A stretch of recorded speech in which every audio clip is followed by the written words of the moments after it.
Στο βίντεο αυτό θα δούμε πως στο site μας μπορούμε να ενσωματώσουμε ένα πρόσθετο για να έχουμε κυλιόμενη εμφάνιση των άρθρων μας. Πηγαίνουμε στο site μας σαν διαχειριστές, επεκτάσεις, διαχείριση επεκτάσεων, αναζήτηση. Για το σκοπό αυτό θα χρησιμοποιήσουμε το ένθετο BT Content Slider, το οποίο έχουμε κατεβάσει στον υπολογιστή μας και θα κάνουμε μεταφόρτωση και εγκατάσταση. Το επιλέγουμε και αφού εμφανιστεί στη θέση εδώ προχωράμε μεταφόρτωση και εγκατάσταση. Κατόπιν, για το συγκεκριμένο site που έχω δημιουργήσει ένα υπομενού στο κυρίως μενού, στο οποίο θα εμφανίζονται ειδήσεις. Εκεί λοιπόν θα τοποθετήσω το πρόσθετο αυτό. Μενού, διαχείριση μενού, προσθήκη νέου μενού. Αυτό θα κάνετε αν θέλετε να δημιουργήσετε το υπομενού. Το υπομενού αυτό όμως το έχω δημιουργήσει από πριν και είναι στο main menu το υπομενού ειδήσεις. Όπως θα δούμε, είδος στοιχείου μενού έχουμε επιλέξει από την επιλογή τη λίστα όλων των κατηγοριών ροών ειδήσεων. Έχω δώσει ένα τίτλο στο μενού ειδήσεις, οι προκαθορισμένες ρυθμίσεις και σε αρχική κατηγορία έχω αφήσει τη βάση. Αποθήκευση.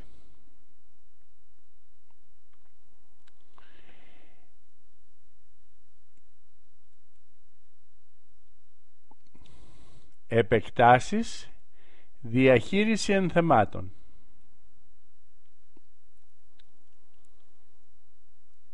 Ανοίγω το BT Content Slider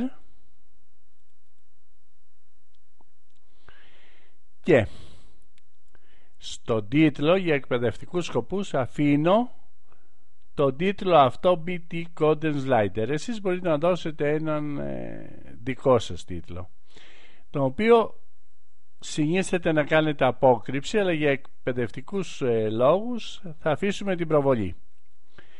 Κατόπιν θα κάνω επιλογή της θέσης του πρόσθετου και επιλέγω τη θέση position. Ας δούμε κάποια πράγματα για τη θέση.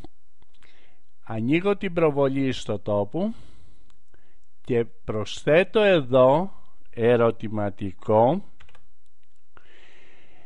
TP-1 Template Positions.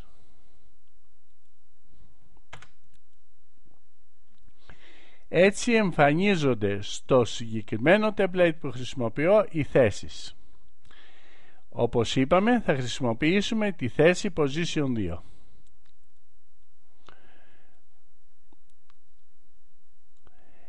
Αφού επιλέξω και τη θέση,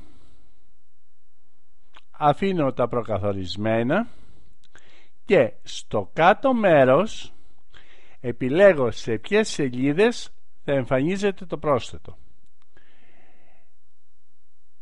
Έχω επιλέξει μόνο σε επιλεγμένες σελίδες και τη σελίδα από το main menu ειδήσεις. Δεξιά βλέπουμε κάποιες επιλογές, στις οποίες για τη free έκδοση που χρησιμοποιούμε δεν έχουμε πολλές δυνατότητες. Ας δούμε πού μπορούμε να έχουμε κάποιες αλλαγές. Εδώ θα μπορούσαμε να έχουμε, εάν είχαμε ενσωματώσει το K2 component, το οποίο όμως είναι επιπληρωμή και δεν το έχουμε ενσωματώσει στο Joomla. Έτσι λοιπόν εδώ δεν έχουμε επιλογή των κατηγοριών για τα άθρα μας που θέλουμε να εμφανίζονται.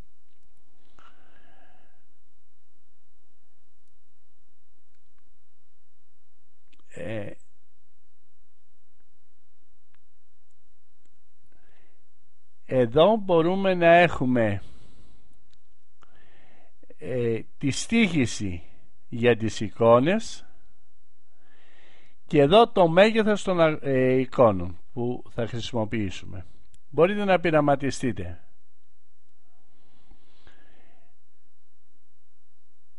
Επίσης εδώ μπορούμε να αλλάξουμε τον αριθμό των άθρων μας, τα οποία θέλουμε να εμφανίζονται σε αυτό το κυλιόμενο πρόσθετο.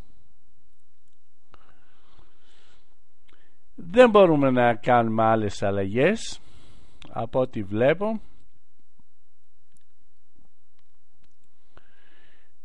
Προχωράμε στην αποθήκευση. Ας προβάλλουμε τον ιστότοπο για να δούμε τι έχουμε κάνει. Στις ειδήσεις